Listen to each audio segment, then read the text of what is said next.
Hey everyone, it's Robin, R Silent Crafts, and welcome to my studio. Today I'm going to show you how to sew a zipper pouch. Now I know, wait, hold on before you leave.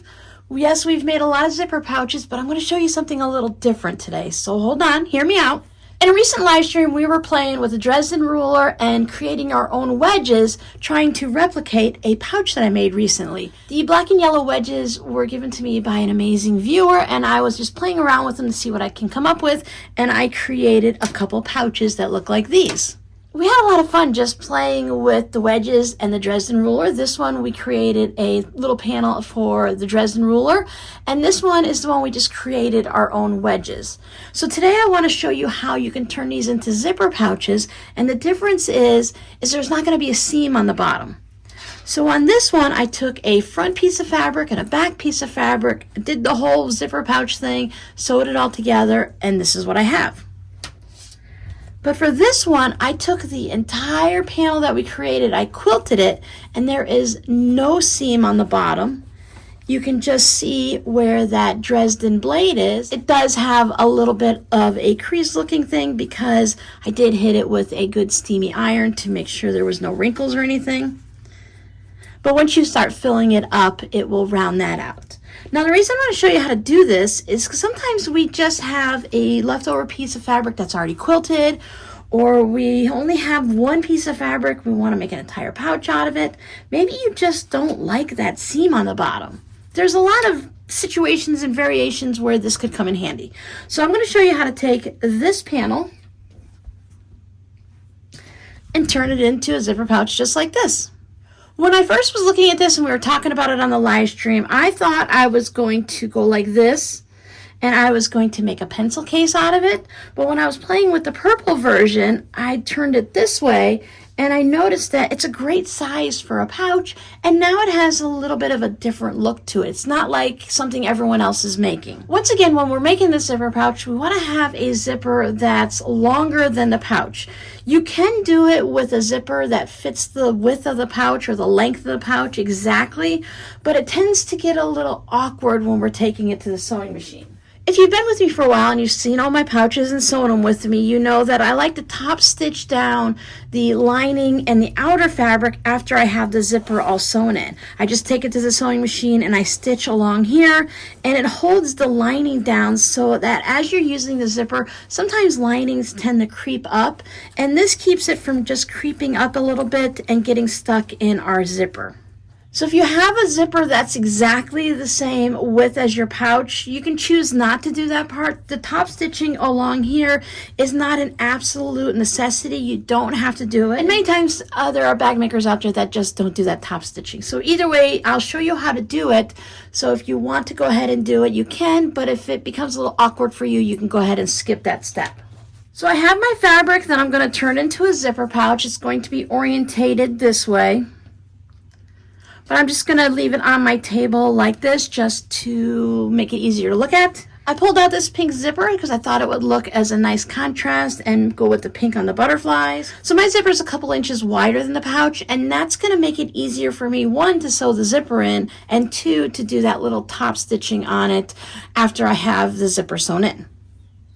But before we get to that point, I need to go ahead and have all the components of the pouch. The easy part is your batting. If you want to go ahead and quilt this, I have some fusible fleece that I will be adhering to my entire panel like this. You can use quilt batting, of course, or you can just use some type of interfacing if you don't want to have it quilted.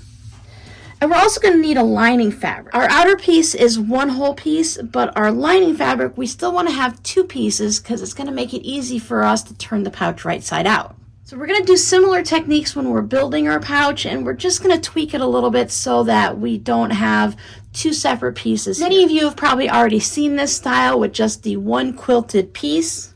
I've always wanted to do that, and I really just wasn't sure how to do it, but then I realized it's a really easy technique. So to get to my lining piece, you have a couple options. For me, I cut my lining the exact same size as my outer piece. And then I'm going to take that and I'm going to cut it in half. So if you need a little help with the visual part, you can just take your outer pouch and however you're going to have it to where the fold is on the bottom, and then decide how your lining fabric goes. So my lining fabric is going to be the same way. and it's going to be all the same size. So what I want to do is I want to cut it in half this way. Now you can just fold it in half and cut it with scissors, but since this is 12.5 inches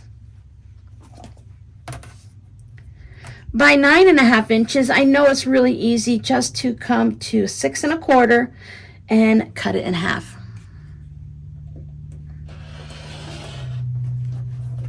Now some of you may wonder about your seam allowance, and do we need to add extra in for the seam allowance so that when we sew it inside our pouch, we're going to have to sew the bottom part together.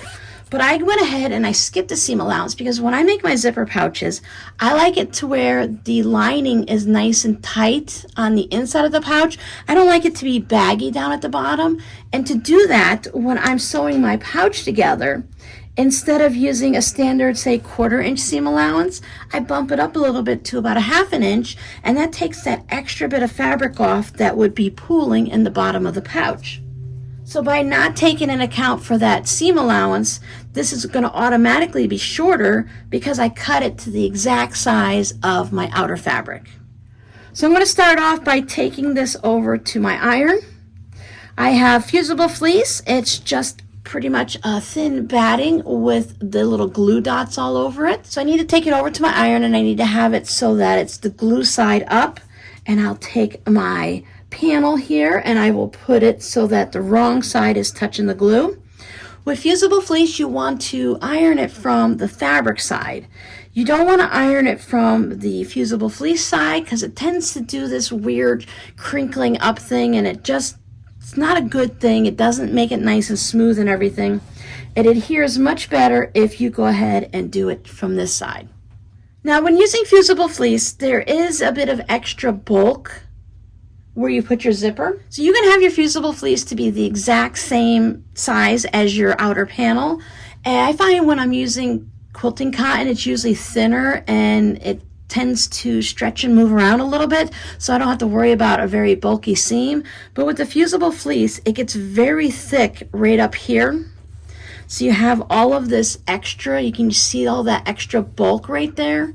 So what I like to do when I remember, now you can cut your fusible fleece smaller to begin with, but I find it easier to go with the full numbers for the actual outside of the bag, because many times you're going to be doing a pouch like this is 9.5 by 12.5. I can always sit down and figure out to take a 1/4 inch off here, or maybe I want to take a 1/2 inch off or something, but I found it just as easy to figure out where the pouch is going to fold and where the zipper is. So my zipper is going to be connecting to these two sides right here, the shorter sides. So to reduce some of the bulk, just line the top up, and I'll just take a little bit off the top, maybe about 1/4 inch or 3/8 of an inch. I'm not even going to really measure it, because what I'm going to do is not only am I going to fuse this to my outer fabric, but I'm also going to do a little quilting on it. So it's going to hold the fusible fleece in place, so I don't have to worry about thinking maybe it's going to flop around or bunch up or anything like that. Because a lot of times in a smaller zipper pouch, you can even skip the quilting with fusible fleece. So I'll just take this little bit off just to decrease some of that bulk. Now I'll take it over to the iron and I'll give it a nice press, and I will center it so that I just have that little bit of fabric with no fleece attached to it on each end where the zipper is going to go. Now I only went a little bit short on the zipper parts. If you want, you can also keep it out of the seam. Many times when you're looking at a pattern that, well, free ones, but a lot of the purchased ones will tell you to cut your fusible fleece smaller than your outer fabric. And I will do that sometimes. It just depends on what the project is. I find for these little pouches, many times the fusible fleece is just squished down enough in the seams that I don't worry about it as much. It's just the side seam that's being sewn. It doesn't have that extra stitch and flip of where the zipper is. So again, you can leave it as is if you don't want to do anything, but I'm going to see if I have either some pink thread or some more leaning towards the aqua, and I want to go ahead and do some stitching on the wedges. Now on this one, I did my favorite stitch. I usually call it a feather stitch because it reminds me of the feathers on the back of an arrow, but I believe it's actually called a fly stitch. For those of you that have the same Brothers sewing machine as I do, it's a CS6000i. I use number 17. I like to put my stitch width either all the way up as wide as it goes so that I have it on the center of the seam and on each side. And I just use my stitch length as a normal one, like a 2.0, 2.5. This is a good place to use up some of those fancy stitches that we have on our machines, just to try them out. You can use your thread that blends in. This lighter purple really does blend in pretty much with this, but I'm thinking I might even want to use a little bit of a darker color to highlight some of the darker butterflies and make it stand out if I want my quilting stitches to show. So quilt this however you'd like. I'm going to go ahead and quilt mine, and then we'll come back and see what it looks like. I like to keep some scrap fabric and batting and fusible fleece near my machine so that I can test out the stitches to see what they look like. Are they wide enough? Where do I put my needle and stuff? I'll draw a line with like a friction pen and just see where I need to line it up to get the stitching. For this one, I just put the center, that little dash mark there on my sewing machine foot. I just put it right along the seam and I follow it down. I decided to go with a light pink thread. I didn't like the look of the darker thread with the contrast. And this pouch is really easy. I can just zip down one and then turn it around and go back up the other. And that allows me to keep alternating it so that I am not stretching my fabric at all with the feed dogs. I'm just using my regular sewing machine foot, but you can put a walking foot on if you prefer.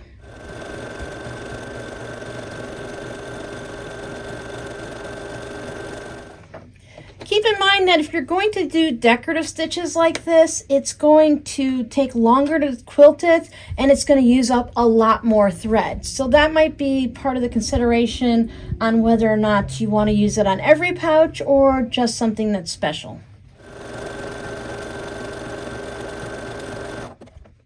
Here's my pouch all quilted. Now go ahead and trim your pouch up if you need to based on your quilting, if anything shifted at all.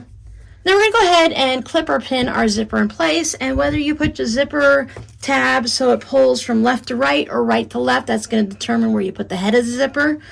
This is the way my pouch is going to be folded and how it's going to look like that. So this is the top front for me. I'm going to put my zipper so that it's right sides down while my pouch is right sides up, and the right side of the zipper is just the one where you can see the teeth. Rewind to the beginning when I told you that my zipper was a little larger. If you noticed, I measured the zipper this way because that's the original way that I was going to make this pouch. So my zipper is actually much larger. You want to have at least like an inch or so on each side of your zipper from the quilted piece of fabric that you're working with for your pouch. That gives you that wiggle room, and I'll show you why it's going to be helpful when we get to the point of doing the zipper. So to start with, I have it right sides touching, so right sides down. My quilted pouch is right sides up. I'm going to put some clips in, or you can use pins, whatever works for you. I like to have a clip in the center, clip on each end, and then some to split the difference in between. Now we take our lining fabric and we're going to put it right sides down so that the right sides of the lining touches the right sides of the pouch. If you're new to sewing zippers and zipper pouches, I'll put a link down below in the first comment so that you can see one of my beginner-friendly zipper pouch tutorials that have been very helpful for many people.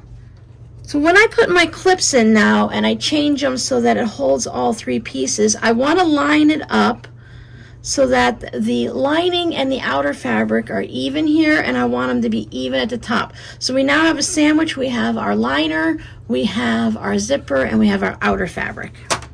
Take it over to the sewing machine and we're going to attach this first part of our zipper. Now if you were using novelty stitches, remember to bring it back to a straight stitch. I'm going to take my regular foot off and I'm going to pop on my zipper foot. Some people just sew with the regular sewing foot, or especially the 1/4 inch one, that special really skinny one. If you have one of those, sometimes you can use that instead of changing the zipper foot. Now when I sew my zipper in, I want to sew it so that I'm looking at the teeth. I find that easier for me to judge where I'm stitching and to make sure everything's stitched down. I'm just sewing my zipper on with a 2.0 stitch length, not changing anything up. Make sure that if you're not used to sewing zippers or using your zipper foot, that do a test run and just use the wheel on the right hand side of your machine and roll your needle down just to make sure you have everything lined up so that your needle's not going to hit any part of the metal on the foot there, just in case. It's a lot easier to crank the handle down than it is to hit that foot pedal and have the machine going faster. If you were to hit the metal, you could see it right away without damaging your machine or the needle. And you can change it before it makes any type of weird, scary noises.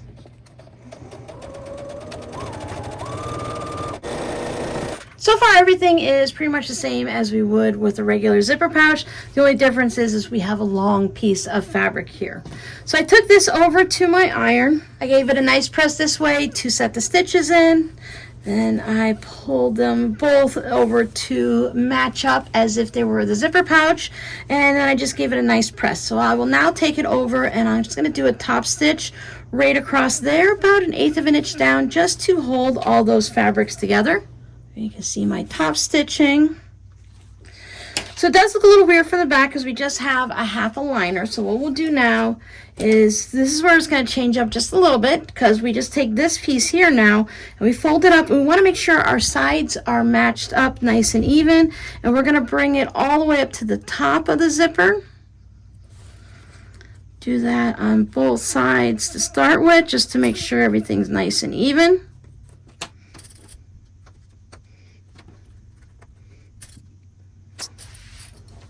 Add in my extra clips, flip it over now towards the lining side, and we're going to take our other lining and we're going to put them right sides together, and then we're going to go ahead and clip or pin everything to the top, making sure that all of the edges are lined up and it's lined up all the way at the top of the zipper. Sometimes things get a little shifted and it's not perfect. If you have a little extra sticking out somewhere, it can always be trimmed up afterwards.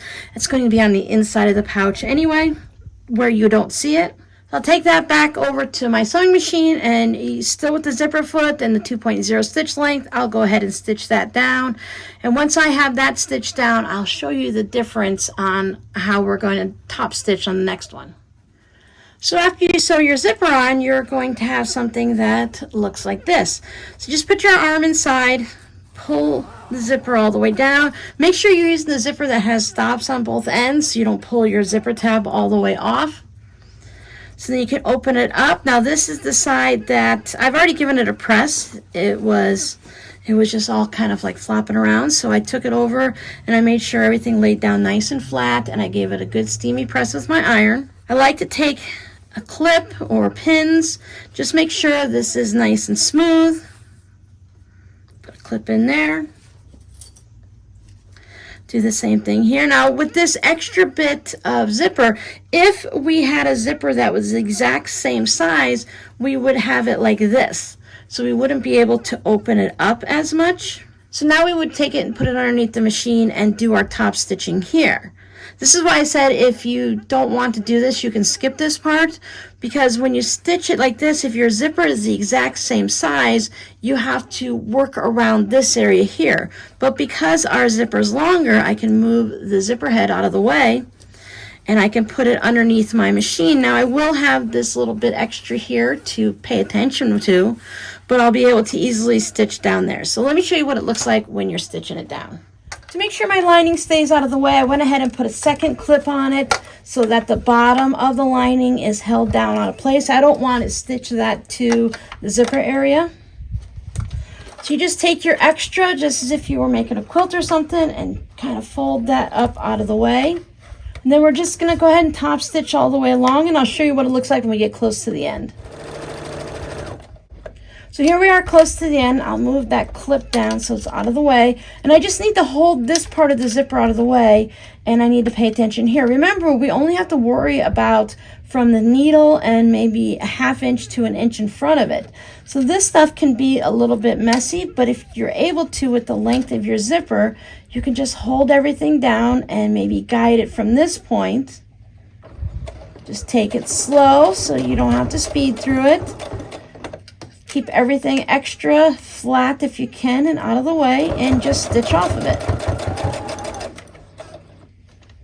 So there's our zipper pouch. We have it top stitched on one side, top stitched on the other.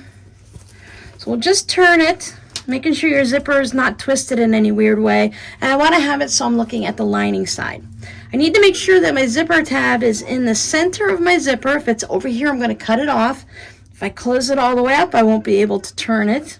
So just leave it about the halfway mark. And we're going to do the same thing like we would have wrote a regular zipper pouch. We're going to match up the two lining on one side and the outer fabric on the other. I like to put clips on both sides of the zipper just to keep everything lined up. Then I put a couple clips down at either end, especially for the lining because it's not stitched together here. So we have our outer fabric. We don't have to worry about sewing this seam at all. So we need to sew a seam here. I'm going to back stitch, and you can use a 1/4 inch seam, 3/8, 1/2 inch, whatever you normally use. I usually use a 3/8 inch seam. Back stitch there, and then when I come here and I hit the zipper, I back stitch, come around the corner. Now we want to leave an opening a couple inches here. The bigger the pouch, you can leave a larger opening if you'd like. Either cut your thread or just pull it a little bit out of the machine and then start here, back stitch again, and then follow through and back stitch off the end. If you prefer, you can start here, back stitch, and then leave your opening and start here and then go that way. Whichever works for you. You're going to be sewing all of these edges closed except for a turning hole. So there it is, all stitched. Again, nothing on the bottom. I have my opening here.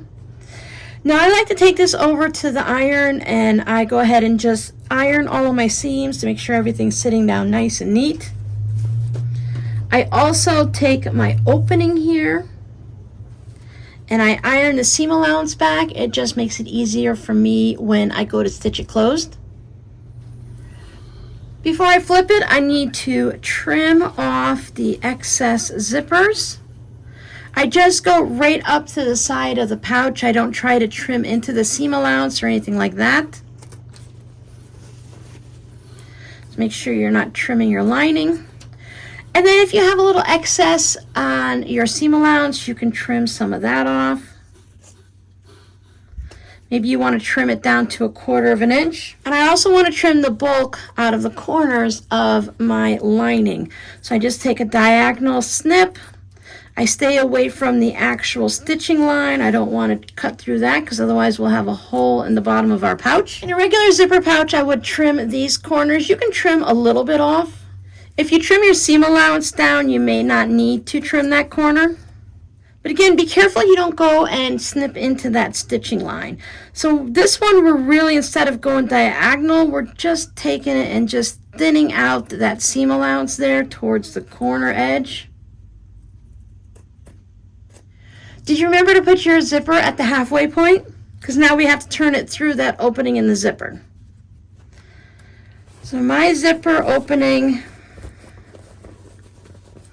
is just this much, so I can put my hand in here and I can hold on to this zipper part here, and I can go from the bottom and find the tab of the zipper, the little pull part that's hanging, and I can hold on to that with my left hand, and I just pull gently this way so that the opening becomes larger, and it just makes it easier for me to get my hand in there and to pull all of that bag out instead of trying to pull it through a small spot. It's also what you do if you forgot to open your zipper and it's still in between. You didn't cut off any of it that way, so you can go ahead and just pop your hand in there and do that. A lot of times I forget and my zipper's only open that much. So you just pop out your corners. I do the same old thing where I put a finger on there and a thumb here, and I can just gently pop it out. You don't want to pop it out so far that you can see your stitching.